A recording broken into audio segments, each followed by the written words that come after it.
Hello everybody, welcome back to Elden Ring. In this one we're going to be going through the Yelough Anix Tunnel. This is in the southwestern area of the consecrated snowfields, kind of slightly hidden behind the Yelough Anix ruins.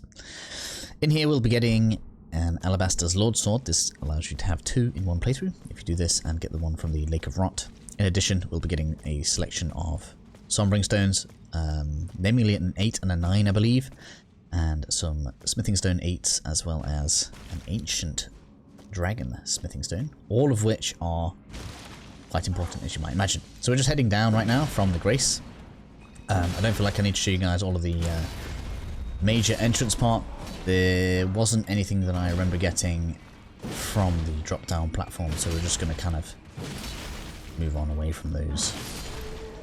Dealing with the enemies then, we will now be able to grab some freezing grease. There'll be a few other bits and bobs as we move on through that we'll want to pick up, but we'll just make our way through nice and easy. Yes. Say hello to my little friend. It's not very little at all, is it? It is a rather large sword.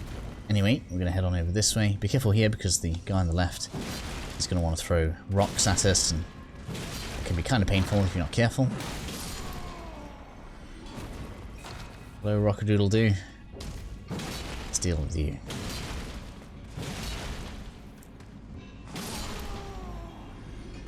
Cool, so once that's down then, we can drop below now. This is where we're going to find the Alabastor Lord Sword, which we have to defeat one of the Alabastor Lords from. First up though, we're going to make sure we don't get ambushed from behind. That would be relatively unpleasant.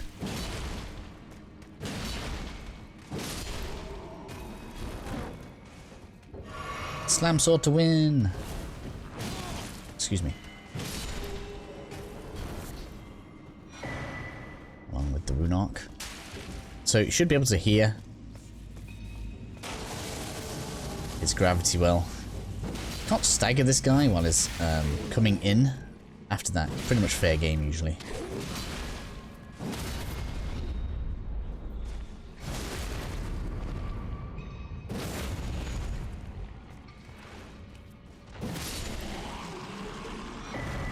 There's our Alabastor Lord Sword number 2. Honestly, I haven't tried or thought about dual wielding them. It seems interesting they give us 2. It's our ancient dragon smithing stone, very important, let's not forget that.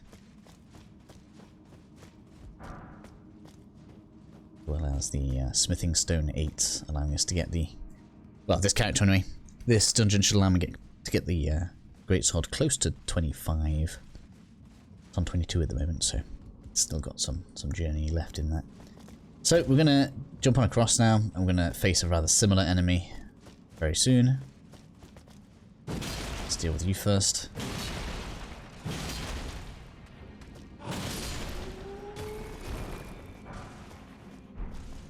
Note that if you are finding any of these enemies difficult, it's really not a problem to use like heals or physics on the way through, as we'll open up a shortcut that basically allows us to get to and from the Grace.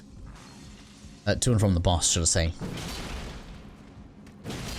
And where the Grace is. Excuse me. I wish it was that forgiving of us on, for us on ledges like that. Let's be dealt with.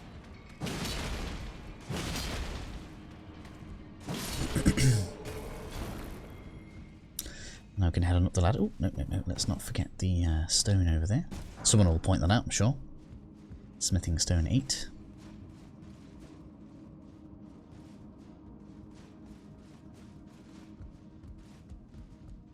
Almost there now. Here we have kind of an upgraded version. Again, we'll let him come out of his portal. He can be a little bit quicker than the other one, so we just want to make sure we're not giving him too much time to become a problem.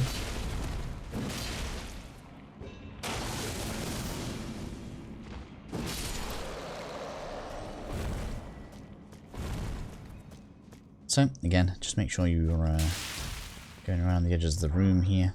Smithing stone 8 again. Just want to be a sombering. Sombring 9, which is quite nice. Make sure you do get that one. That should be this area pretty much looted. That will be the boss room. Highly advise actually making sure you do go ahead and reset, which is exactly what I'm going to go and do now. With that done then, I highly recommend having the gold scarab on. This thing does, in fact, drop a large number of runes. I'm just making sure I've got my perfumes on here. I like to smell good when I'm facing these bosses. Lol. Cool, so we're going to head on in. Standard form then. Once we get in there, we'll summon the Mimic Tier. For those that kind of, I don't know, have their preferences, I say Mimic Tier is really good for melee builds. I think Tish is better for casters in general, in my opinion. Let's just make sure you avoid that first attack, and then we can pop the physic. Excuse me, do you mind? Let's get over there. I don't know why the Mimic Tier has been so passive. I guess maybe the range is bothering it. Tish probably could have been a better choice.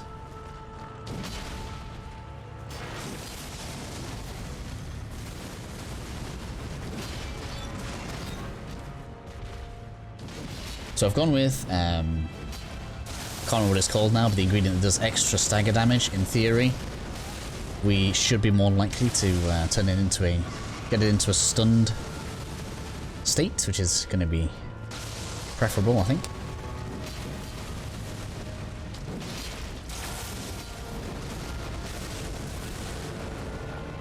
I find that move particularly annoying.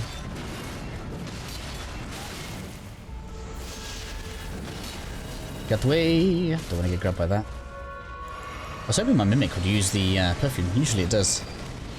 It doesn't want to today.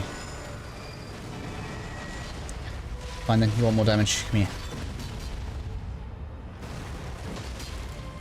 Probably didn't have enough time to use the blood boil. That would have been a good time to add extra damage.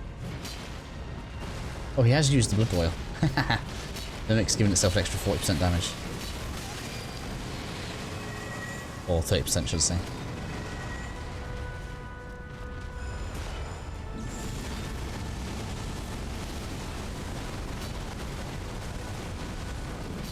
Excuse me.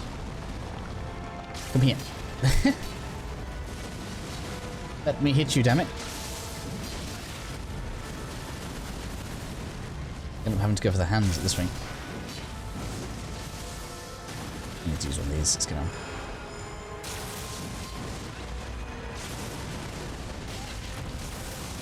Don't know what hit me there. Knocked me straight out of the... Come on, let me get up. Can't hit it.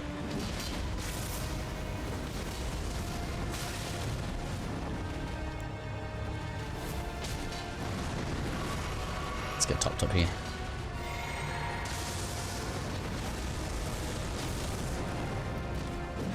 Oh. Couldn't even get out of the way.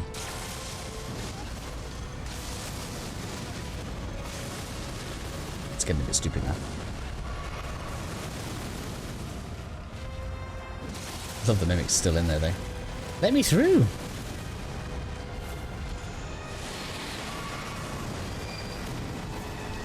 It's run off. Of course it has. Whoa! Never seen it do this before.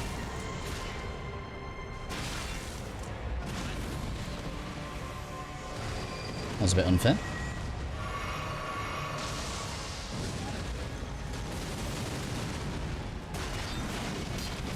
Anyway. Astel down. Even if it decides not to cooperate, we get the Meteorite Of Astel from it anyway.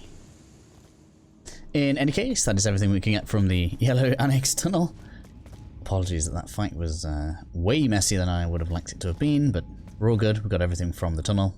Hope that helps you guys out, and I'll see you all in the next video.